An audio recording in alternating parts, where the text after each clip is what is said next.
What's your name? Dale Tafoya. What's the name of your new book? Billy Ball, Billy Martin, and the Resurrection of the Oakland A's. Okay, so I remember Billy Ball, and most people in California know what Billy Ball is, but if people don't follow the A's, what is Billy Ball?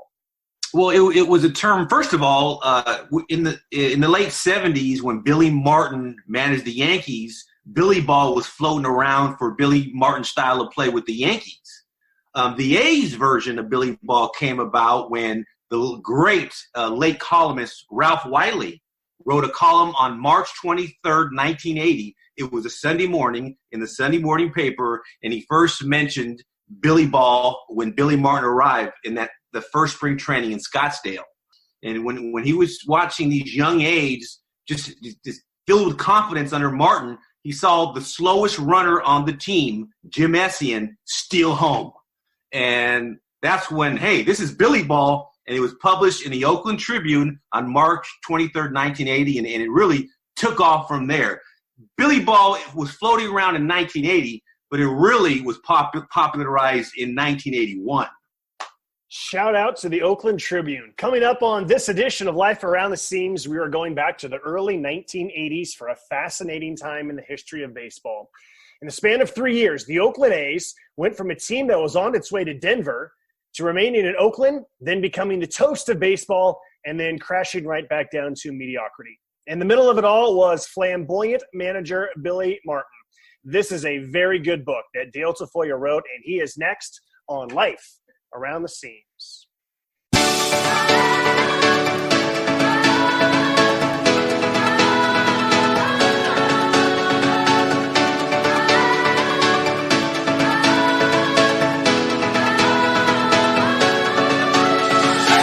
Former Major League pitcher Jim Bouton once wrote, "You spend a good piece of your life gripping a baseball, and in the end, it turns out it was the other way around all the time."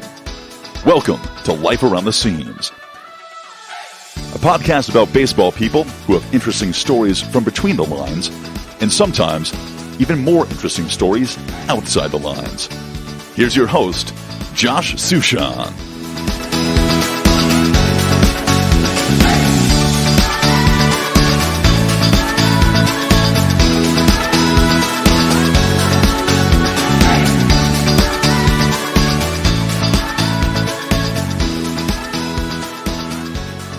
Thank you, Dale. Wonderful to be with you. I enjoyed this book immensely.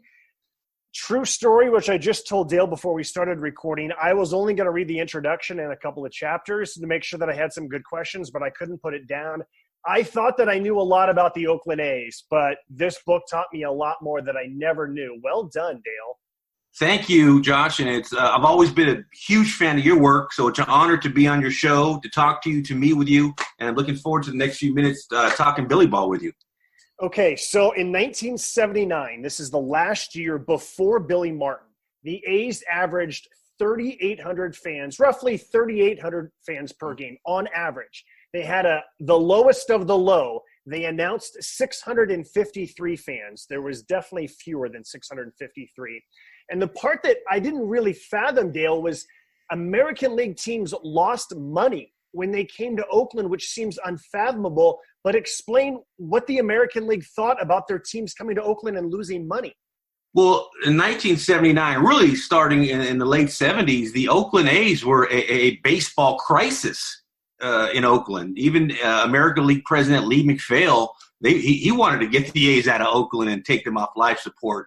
And because the A's weren't drawing any fans, as you mentioned, Josh, that April 17th, 1979 game where they drew 653 fans. I mean, fans weren't showing up, so the American League clubs weren't getting a high percentage of the sales gate. So they just, owners like Calvin Griffith of the Minnesota Twins said, "Hey, we need to stop going to the Bay Area because we're losing money to go play the A's in Oakland." So just the A's, and as I mentioned, the A's were called the Triple A's. They were so bad. Baseball's boat people because there was so much instability surrounding the organization. So you're exactly right. The A's weren't drawing any fans, and the teams weren't surviving coming to Oakland. Charlie Finley was trying to sell the team. He sold the team to a businessman who was going to move the team to Denver. However, they could not do so because there was this lease. So let me ask you this question, which I know that you can't answer for sure, but if Charlie Finley does not hire Billy Martin, do the A's still figure out a way to move to Denver, or was that the main thing that kept them in Oakland? You know, that's a great question because we don't know. Like as I mentioned, the A's were a baseball crisis. If Finley doesn't hire Billy Martin to generate the excitement to lure Walter A. Haas Jr. to purchase the team, we don't know what would be the outcome of the Oakland A's. As you mentioned, on December 14th, 1977, Marvin Davis, an oil tycoon, an oil magnate who had all the money in the world, purchased the A's, and he was going to have the A's play at Mile High Stadium in Denver for the 1978 season. However, Charlie Finley, when he moved the A's from Kansas City to Oakland, signed a 20-year lease, and he would not be eligible to leave Oakland until 1987. And the city officials would not let Finley sell the team to Davis and move him to Denver. And we don't know the outcome. You see, the Hosses were around in the late 70s when the A's had these horrible teams, and they clearly weren't interested in purchasing the club back then. So we don't know where the A's would be. There was some talk about some local owners that could keep them in Oakland, Sam Berkovich and another group from Wayne Valley. But the Hosses had the cattle to purchase a team and keep them in Oakland. But yeah, if Billy Martin doesn't show up in Oakland, it's hard to imagine they would stay there because there was just so much instability and maybe even fold as a franchise. That could have been the outcome. So in 1980, Billy Martin's first year, the A's averaged about 10,400, which doesn't sound like a lot, but Major League Baseball was thrilled. I mean, that was about 6,000 more than the year before. And then in 1981, that doubles with plenty to spare. They averaged 23,000 fans per game in 1981. I remember Billy Martin. I remember the hats, the jerseys, the slogans, the advertising, the radio commercials.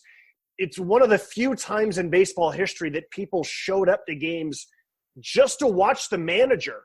What was it about Billy Martin that made people want to show up to a baseball game to see the manager manage? Right. And first of all, the Billy Ball campaign, I was a 10-year-old boy living in San Leandro.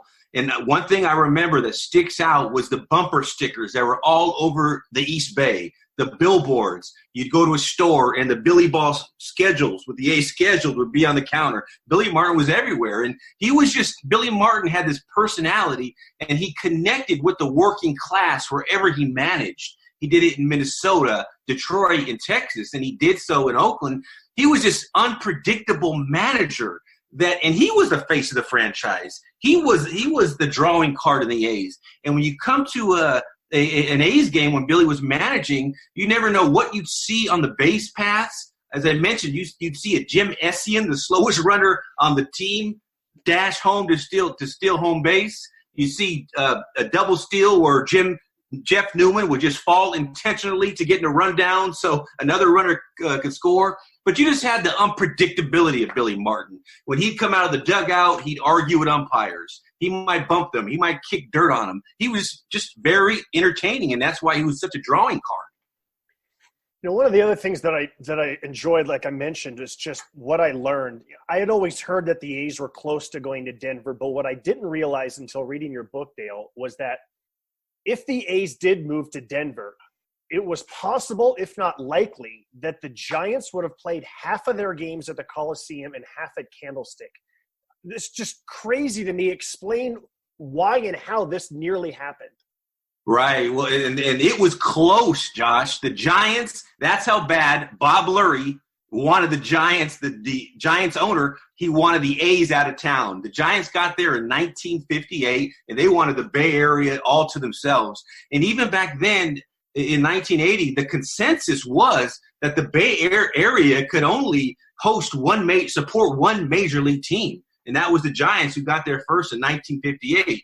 People were saying, why why are the A's even here? Why did Finley even move the A's to Oakland? So they were very close to moving to Denver. But again, the Oakland officials held on to that ironclad 20-year lease and would not let them go to Denver. And meanwhile, in Denver, when Marvin Davis, this oil tycoon, announced the sale of the A's, all the Denver fans, they were going crazy. They thought it was a done deal. They refurbished the Mile High Stadium in Denver. They were getting ready to put together a great TV contract, and their dreams were shattered when Oakland refused to budge and let the A's out of their lease. Yeah, the other thing that makes me think too is, for all the well-deserved talk about the state of the Coliseum now, I think that also speaks to how the Coliseum was a better place to watch a game than Candlestick.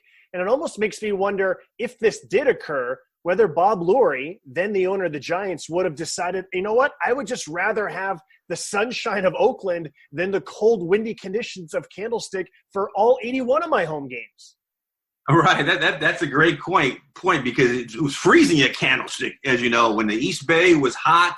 Yeah, the nice mountains, the Oakland Hills. But you're right. During that, getting back to the settlement that was going to happen, the Giants were going to play 35 to 40 games at the Coliseum to get rid of the A's to Denver. So the Oakland officials would still have some concession, some money coming in the absence of the A's. So yeah, it's just incredible, and you're right. I don't know if Bob Lurie would have liked and just stood there, but that's a great point. He may have really liked it there and said, "Hey, let's let the Giants be a part of the East Bay community." The other thing that I found so compelling about your book, Dale, was just the constant flirtation of the Oakland A's in bringing Billy Martin back home to Oakland. Was not just in 1980. Explain how close he came to managing the A's throughout the 70s, including what would have been the manager of their 3 straight World Series teams. Right. Well, there was even talks that Finley was going to bring Billy Martin to manage the first year they came to Oakland in 1968. I believe Finley chose Bob Kennedy that year. But there were talks. I mean, Billy was this local kid, and although he will always be remembered as a Yankee, we can't forget he fueled the Oakland Oaks in 1948 to a Pacific League Coast title, and really birthed another Oakland renaissance. But even when he finished his career, Billy Martin finished his career as a Minnesota twin, and he stood in that organization a few years. And when he was coaching for the Twins, Calvin Griffith made him a coach.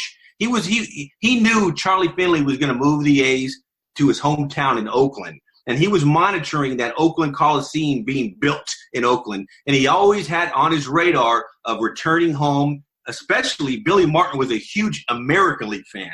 He really hated the National League. He was an American League guy, so he was thrilled that an American League club was going to come to Oakland. He would have been thrilled to manage that team, and it finally materialized on February 21st, 1980, a day before spring training when Finley hired him. A day before. Billy didn't have a lot of time to build this roster. He inherited the same roster that lost 108 games in 1979. So that 1980 season, the A's do not go to the playoffs, but they are respectable. They are dramatically better. They have 5 pitchers who throw an enormous number of complete games. It's the rookie year of Rickey Henderson. I really want to talk about the 1981 season because that's the one that I definitely remember how the A's got off to this fabulous start. Tell me about everything coming together in 1981 and how the A's, like you said, very similar to just 2 years before, became the toast of not just the Bay Area, but they're on the covers of magazines everywhere. Right, and that's just a testament, Josh, to the arrival of the Haas family. And we can't forget when Billy came to manage the A's in 1980, by August of 1980, he sparked enough interest where Walter A. Haas Jr. purchased the club. 1981 was the Haas family's first year. They poured a ton of money into the A's operations. They fixed the scoreboards. They padded the outfield walls. They just had a huge team of sales reps just invade the East Bay to sell tickets. And that was really the Haas's operation in 1981. And you saw it translated into the standings. The A's what got off to an 11-0 start. That was the best start in baseball history, 11-0. They shot to 20-3, as you mentioned. In April, the A's five aces, R.I.P. Matt Keogh, Kingman, Keogh, Rick Langford, Norris, and Mike, Norris. I think there might be missing one. But they were on the front cover of Sports Illustrated. By May, Billy Martin, with an A's cap, was on the front cover of Time magazine. And get this, Josh, only after 11 home dates in 1981, the first 11 home dates, they already broke the 307,000 that they drew in 1979. This is 11 home dates. It was incredible. If it weren't for that 1981 strike that erased 22 home dates, the 81 strike erased 22 home dates that season for the A's, they would have drew over 2.2 million. Yeah, that was the other thing that occurred to me reading your book was just there was of course the strike in 1981 was sad, but the amount of momentum that was building there at the Coliseum between Billy, Rickey Henderson, Crazy George, the amazing A's and their 5 aces headline in Sports Illustrated, it just all of this momentum that was going. And while the A's still made the playoffs because of the split season format, I felt like they could have rode that wave longer if it wasn't for the 81 strike. Well, absolutely. And the 81 strike just killed the momentum. And we can't forget these A's players were out of baseball for 2 months. They couldn't work out in any of the major league facilities because of the strike. So they got out of shape. A lot of the players told me they got out of shape. And even some pitchers say that you can attribute that 81 strike where you're not working for 2 months to some arm injuries. They were suddenly these pitchers were expected to pitch complete games. They had two months off, and they return after the strike in August, and they're expected to pitch these complete games. And they really they got into the playoffs, but they really didn't play that well, especially after the strike. They already clinched a spot in the playoffs. If you remember, the first half division winner would play the second half division winner. The A's won the first half, so they were going to already be in the playoffs. But you're exactly right. That strike really killed the momentum, and as you see, that not only probably shattering A's attendance records as well. In that first round of the playoffs, called the Division Series, although a lot of people at the time just called it the mini series. The A's swept the Royals, and so they go on to the American League Championship Series. And talking about the perfect storm, it's Billy Martin against the Yankees. And unfortunately, the A's had a bunch of injuries. Dwayne Murphy and Rickey Henderson both got hurt in what proved to be the last game. And the A's get swept 3 in a row. And I still can't help but wonder, if the A's had beat the Yankees in that series and had gone on to the World Series, what would have changed? Whether Billy would have lasted longer in Oakland, whether the momentum would have lasted longer too. Again, these are things that you never know, but I think it's just fun to wonder what if the A's could have beaten the Yankees that year. Absolutely. And as you mentioned, the Yankees did sweep the A's, and they killed the A's in that ALCS. The Yankees had the huge payroll, much more experienced team. But it is fun to think about it if they get there and Billy manages to take the lowly A's to the World Series. I mean, they're only a few wins away. Imagine what would happen. Even though year 3 is always the time where Billy usually gets bored. And it always ends up, when he first gets there, he's going to – when owners hired Billy Martin, they didn't hire him for a rebuild. He was going to pour his soul to win immediately. And that third year is when he got bored, and he usually goes to another, gets fired, resigns, or manages another team. So we don't know how that would have turned out, but it's great to speculate what would have happened. Even greater renaissance and more attendance record shattered if they went to that World Series. Because there was just even that ALCS, Josh, that you mentioned in 1981, I mean, it brought millions to the Bay Area, to Oakland at that time, through hotels and everything. It brought a lot of revenue that the playoffs, but also that I believe they had one game they played the Yankees. The first 2 were in New York. So let's talk about that third year, 1982, and that's a year where the A's had a whole bunch of injuries to their pitching staff, and the wheels came off fairly early, and they finished well below 500. And again, another thing that was great about your book that I learned was was how Billy Martin wanted to do things differently in spring training. And as a result of that, his guys, his regulars just weren't ready for the start of the season. Yeah, and the Haas family made Billy Martin basically the GM after the 1980 season. He was the manager. They made him the director of player personnel. Billy Martin had a lot of power. And he, as you mentioned, this 1982 spring training, he wanted all the minor leaguers in the A system to come to big league camp. So big league camp was packed with over 100 players, and it was a Billy Martin academy. He wanted to be able to evaluate the players, and he wanted the younger players in the system to be able to feel special playing in front of Billy Martin. So the whole spring training was packed. He brought in all kinds of coaches and scouts, probably 25 of them. They were lines for batting practice all the way to the dugout. There was that many people. And Mike Norris told me he got just above 12 innings in that spring training, and it really robbed a lot of the everyday players. These everyday players, spring training is for them to get back into shape. These everyday players really didn't play a lot because all the other minor leaguers were there playing as well. So specifically the pitchers were forced to try to get in shape during the season. And it ended up being a disaster for Billy Martin and the A's. Not to mention, Josh, there was just historic rainfall in Arizona that year. And not only did so many players there rob players of playing time, there was just a ton of rainouts. And it really set the tone for just a bad, miserable season at the big league level for the A's. Yeah, and I think it's also worth noting, too, that we kind of take for granted what spring training facilities were like back in 1982 because they're so spectacular now.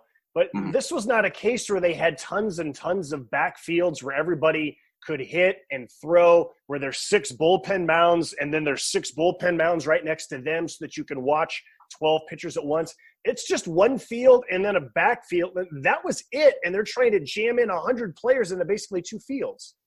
Right, and that was their first year playing at Phoenix. But for the 2 prior years, they were in Scottsdale. And you're exactly right. There was a big field and there was a small field. With all the rain, there was no indoor facilities for these pitchers to get in shape, even for the infielders to get in shape. So it was just a bad overall spring training. But you have some to argue that it was good for the organization. But Billy made that spring training where he could just indoctrinate the entire A system into his brand of baseball, and that was Billy Ball. And you can't say it was a bad idea because it was Billy's show, and he was the king of Oakland at the time, you know? Yeah, I can see why it sounds like a good idea, but then how it turned out that it was not. Let me ask you about just some of the mechanics of book writing for you. When did you start working on this book, and when did you send in the final version to the publisher? Give us the timeline here. I love talking about this stuff. So I was just studying the bowels of Oakland A's history one day. And when you really study the bowels of history and you really get into the intimate details, there's some great stories in there. There's some books if you really go deep into history. And that's where I found the story. Josh, I saw this renaissance. I saw when the A's drew the 653 on April 17th, 1979. Then I saw by 1982, the A's had drawn over 1.7 million. Baseball America named the A's the organization of the year. All 6 of their farm systems were in first place. And I said, wow, what a renaissance. So as I began to study, it was clearly that Billy Martin was the difference maker. And as I wanted to capture the story in a book, it required me to study Billy Martin. I didn't go in there and say I wanted to write a book about Billy Martin. I wanted to study this renaissance, and it required me to study Billy Martin. So I wrote a book proposal and pitched it, and it got acquired within a month. And the editor gave me a year to complete it. So, and this is the thing, when you're writing a book, it's like opening up a business because you're an author, Josh. Part of it's writing, but you're also scheduling interviews. You're also tracking down people to see if you can interview them too, and you're also interviewing. So it's not just the writing. So put together the book proposal, got the book deal, and I was able to submit everything on time. And at first, the book was called Billy Ball, The Hustle, Grit, and Resurrection of the Oakland A, or something like that. But the editor changed it to Billy Ball, Billy Martin, and the Resurrection of the Oakland A's. And I said, oh, that's it. I love it. Yeah, I love it too. And, hey, congratulations to you. It is hard to write a book under any circumstances, but especially when it's not like this was the only thing that you were doing, right? Yeah, so you're trying to juggle your life. You're trying to juggle everything else that's going on. It took tremendous focus. Yeah. It's a credit to you. Yeah. And when it comes to the research, I go down a lot of rabbit holes, which cost me a lot of time, but they're fun, even though they may not be as efficient as they should be. Tell me about your rabbit holes, going to the Oakland Library, the other places that you would go in order to try and find the news from back then that you could complement with your interviews from modern day. Oh yeah, well, as you mentioned, I for both my books, my first book, Bass Brothers and Billy Ball, I lived at the Oakland Library. I spent a lot of time there with the films, and there you could just read, and that kind of gives you an idea in real time what was going on a day by day basis, and you're able to catch the settings, transactions, and really capture the climate of that time. So you get the climate and the dates, and I probably went through every single day of Billy Ball study for this book. Every single day. You see the details are in there, Josh. Yeah. Every single day from wins to losses. So it was in me. So it just flowed out of me, when I wrote, but also to the interviews, just to weave the interviews in there as well to complement the research from the newspapers and other books as well. And that's you just bring everything together. And that's why writing the book proposal helps, because you already lay pretty much the foundation, the skeleton of the story.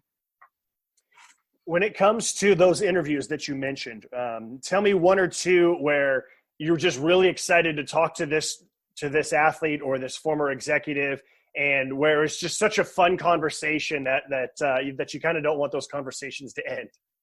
Right. Well, Roy Eisenhart, I was always a big fan of Roy Eisenhart, and he was Walter A. Haas's contact person to run the A's. One of the smartest men I ever talked to, Roy Eisenhart, smart guy. He was excited to talk to him because Roy Eisenhart met Charlie Finley, and also he worked with Billy Martin. So it was fascinating to dive into his brain, what he thought about Charlie Finley, and in his brief time talking to him, and what he thought about Billy Martin. Also, when word got around that I was writing a Billy Ball book, one of the first players to call me was Mike Heath, and he told me, "I heard you're writing a Billy Ball." He didn't know me. He told me. Wait, he called you? He called me. I don't know how he got my information. That's awesome. But this is how much he had so much respect for Billy Martin, but Mike Heath just loved playing in Oakland. I mean, he wanted to stay here forever, but he got traded in the Joaquin Andujar trade in 1985, where Joaquin Andujar came to the A's. But yeah, that was exciting. And Mike Heath was one of my favorite players coming up too. So it was exciting when he said, "Yeah, I want to be a part of this book. Let's record." Okay, let's do this weekend. Okay, let's do it.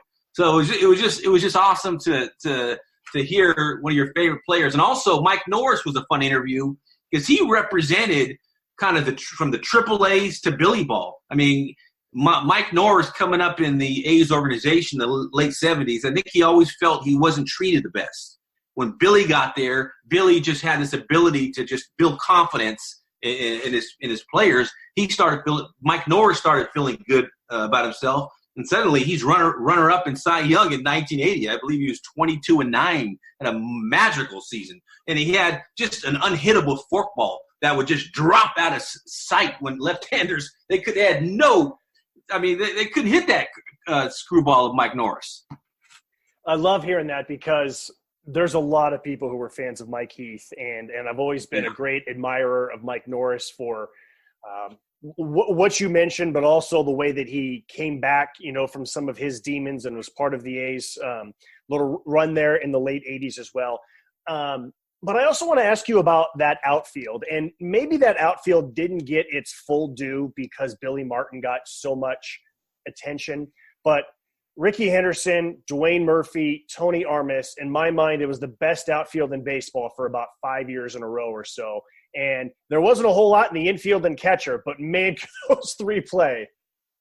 All right, Billy Martin, he built that team on pitching, the 5 aces, and that outfield. I mean, if you think about it, Josh, the outfield could have done a magazine cover. I mean, they were just so awesome, and not only awesome offensively, defensively. I mean, they worked with the pitchers. They snatched every ball that came their way. I mean, Dwayne Murphy played this ridiculously shallow center field to cut the singles off up the middle and to throw the runner out at third on a single from first to third. And he would also rob players of home runs, hitters of home runs over the center field fence. And you had Armas with the cannon arm who crashed into walls. And Rickey Henderson, that he could nail somebody out at third base trying to get to third. So you had in Billy Martin, he made sure that he promoted that outfield. And I think that's when people around the league said, hey, these guys are the best outfield in baseball. And it really started when Billy Martin started promoting them when he was getting a lot of the attention for the A's success. It was Billy Martin who promoted them. Yeah, I remember reading that all 3 of them came up as center fielders, and all 3 of them played center field at some point in the major leagues. I always remember the way that Dwayne Murphy kept his cap down low, and growing up, all my friends, if you ever keep your cap down low, they'd say, hey, we're doing it Dwayne Murphy style because of him. But let's talk some more about Rickey. And I always thought that he got robbed of the MVP in 1981, that he should have won it over Raleigh Fingers. And then when you come to 1982 and he sets the stolen base record, and really that became the only thing worth watching those last 2 months or so of the season, when he steals 130 bases. And the fact that this is also an Oakland guy, going back home, and I know you had details about how he set up tickets for kids in Oakland. And I think this is also just part of the puzzle, was this young dynamic outfielder who's from Oakland. And he is sort of look, there is no Billy Ball without Rickey Henderson. If Rickey's not stealing 130 bases, there's no Billy Ball. Right, absolutely. And Rickey was definitely a part of this narrative, absolutely. And at the same time, Rickey had a manager in Billy Martin that encouraged him and gave him the green light to steal. And he swiped in Rickey Henderson arrived in 1979 and sparked the A's that year. His first full year was 1980, and playing his first full year under Billy Martin, he swiped 100 bases. Only Lou Brock and Maury Wills did that at the time. By 1982, as you mentioned, he shatters the Lou Brock's record, ends up stealing 130 bases. And yeah, you're exactly right. Rickey was just such a force, and that's why he was one of these Oakland kids. When Billy came, he just made them believe. He got them to buy into his philosophy and program. And to this day, these young players are still loyal to Billy Martin.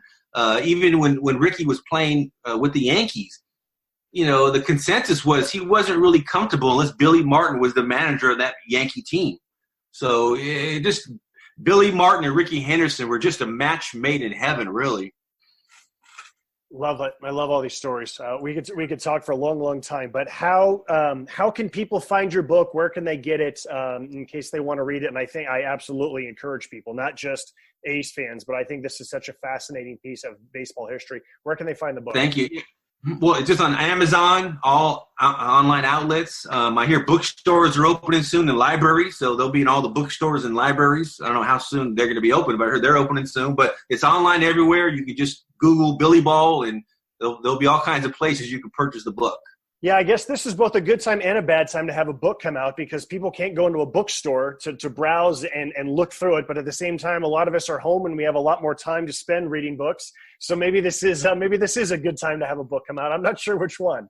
Right. Well, I tell people because I get that question is like, man, what's it like to publish a book to come out during the pandemic? And I'm like, I'm just happy it was printed and published before this pandemic wiped it out because there are a lot of, I'm sure, authors that their books have been canceled or maybe postponed, delayed because of this pandemic. I'm glad it was the release date was March 24th, right around the time of this pandemic. I'm just glad it made to the print before this pandemic altered it. So it's a book, and I'm just happy it's out, and I'm glad that when people look back at A's history, it's gonna be in there for the archives.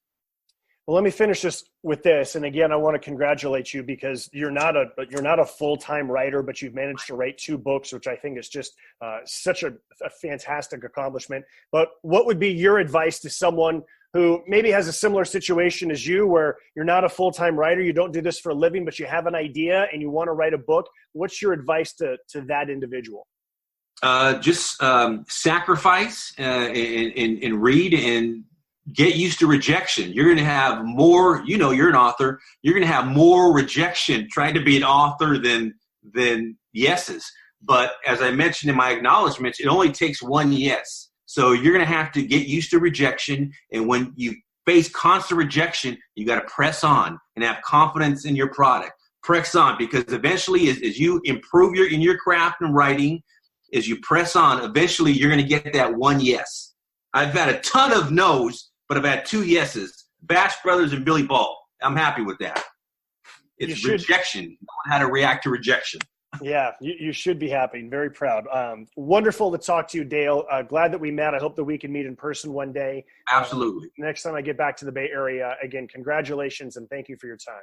Oh, thank you. Always been a big fan, Josh. Take care. Keep up the work with the great podcast. That is Dale Tafoya, and this is Life Around the Seams.